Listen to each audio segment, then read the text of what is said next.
Point 10 back again, rating these jokes from 1 to 10. If you enjoy the vibe, please subscribe and watch this channel grow live. Today we're going to be reviewing the jokes of Audrey Black, and let's see if she's funny. I came out as queer kind of young, and there wasn't a lot of media I could connect to. Like, it was pretty much just Katy Perry's song, I Kissed a Girl, and I don't believe her.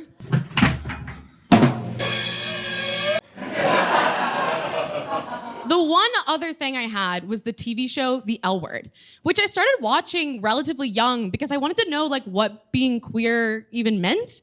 And there's a scene where two of the lesbians, the L Word is lesbian. Lesbian. Two of the lesbians are having sex in the shower. And one of them gets up and goes to the toilet and starts peeing. And then the other woman gets out of the shower and gets on top of her, and they start having sex while she's peeing. Drip, drip, drip, it's on you, it's on you, you never feel quite the same. And I remember watching this and being like, is that what we do? Shang Chung returns. Do I have to do that? The answer, of course, is that you don't have to. You get to, right? I live with two straight men because I'm an ally to their community. They're bro-y, but like the exact amount of bro-y that I can handle, which is that when you meet them, you can immediately tell that they are straight, but you can also immediately tell that they have never caught a football. Yeah. Beta. You know? We do a lot of cultural exchange in our house, you know? Like, I show them a clip from Keeping Up with the Kardashians, and I explain that I think Kendall Jenner is gay. And then they show me, like, a video of a whale exploding.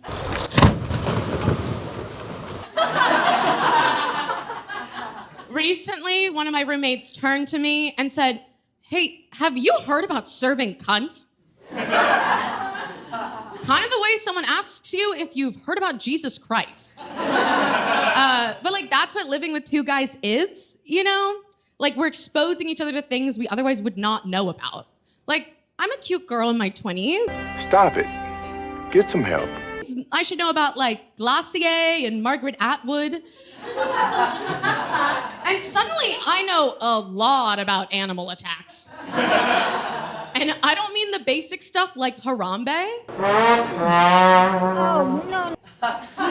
No, if you want to know more about the 2007 San Francisco Zoo tiger attack, come talk to me after the show. Yeah. One of my roommates made a joke about the kind of pornography where women get trapped in washing machines. Do we know about this? Okay. I did not know about this, and I had follow-up questions. I was like, that seems so specific. Stop kink shaming. And he was like, not that I watch it, but it's not that specific. And I was like, really? Are they custom building the machines to be big enough? Because what I thought it was this.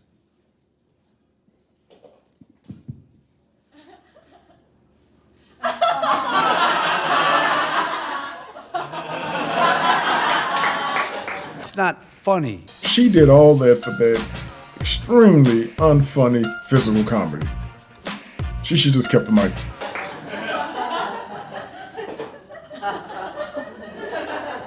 And that is not what it is. No, it's a woman bent over with her head trapped in the machine, which is so much less whimsical. Oh my God, who the hell cares? And, you know, at the start of the conversation, my roommate was very much like, I've never seen it, I just know what it is.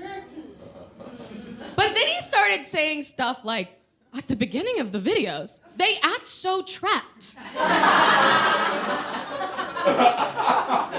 But then later, they pull their head out like it's easy, which really disrupts the narrative premise of the film. So I think maybe he's seen some of it. Not funny! Right? I did not see any pornography until I was a senior in college. Does that make you guys like me more or less? My friend convinced me to I started out not liking you. My assessment is still the same. try watching feminist pornography, which, after doing some field research, does seem to be the same as regular pornography, except it is better lit. I thought feminist porn would be two women flirting with each other and then immediately pressing charges on the guy in the same room because of sexual harassment. And people are less likely to be related. My friend, she sent me a site. I clicked on the first video, and it was a teacher scolding a student. She was like, "You've been very bad. You didn't do your homework, did you?" And the thing... That was her sexy face and sexy voice. That lady gave me a hard off. The thing is that I had been very bad, and I hadn't done my homework. And it made me so nervous, I turned it off and I wrote my essay on Jane Austen. Which I think might be the first recorded incident in human history of pre-nut clarity. You know that? The second recorded was when you tried to do that sexy voice. Again, gave me a hard off. Good God. I think I became prepubescent as my shriveled up inside of me. Your parents say to you when you're growing up, it's like, if all your friends jump off a bridge, would you? It's like, yeah. I don't want to be the one girl with all the dead friends. That's not funny! My parents were very strict growing up. They said a lot of things like that. Because I'm from the South, people assume that my family is conservative. But I actually think my dad just made up his own thing. Like, all of his political opinions are just sort of creative. He'll say stuff like, "When will those clowns in Congress buckle down and make a city with no left turns?" And it's like, what political party is that affiliated with? He won't tell anyone who he has voted for in any election. Okay, mysterious. Come on, man. Growing up, I really tried to figure out if he was Republican, and then I thought maybe he was libertarian. And then I thought back to this time when my sister and I were little girls and we were fighting over a doll.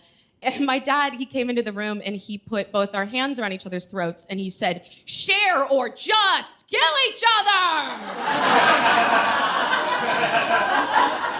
So I'm thinking, maybe he's a communist. Oh, you suck. I had a hard time in high school. And at one point, my dad came to me and he said, "I struggled at this age too, and it's totally normal." And he didn't normally share things like that with me, so I was moved. I was like, "Wow, what happened?" And he said, "Oh, I got it into my head I was God's chosen one." That is not super helpful for an eating disorder. I asked my dad to go to therapy with me because, believe it or not, it's hard to have like a perfect relationship with someone who thinks he might be God. He didn't say he was God. He said he was God chosen one. Lady, get your facts right. The family therapist's name was Dr. Amanda Gay. That's her real name.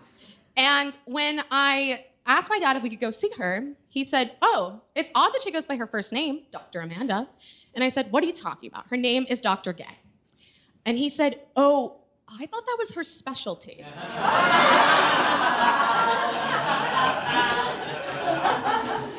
Yeah, and after we see Dr. Gay, we're gonna go see Dr. Jackass. Oh, you kiss your mother with that mouth? Guess what her specialty is, Dad? I've had to see a lot of specialists. I have a medical condition called vaginismus. It means my pelvic floor is too tense. In layman's terms, sometimes my vagina just slams shut. And when you have a vaginal issue, everyone ever is like, "Oh my God, do you do Kegels?" No. I can't make it any stronger. I had to go to physical therapy for this, which is exactly what it sounds like. A nurse named Amy fingers you while telling you about her husband who she met on Bumble.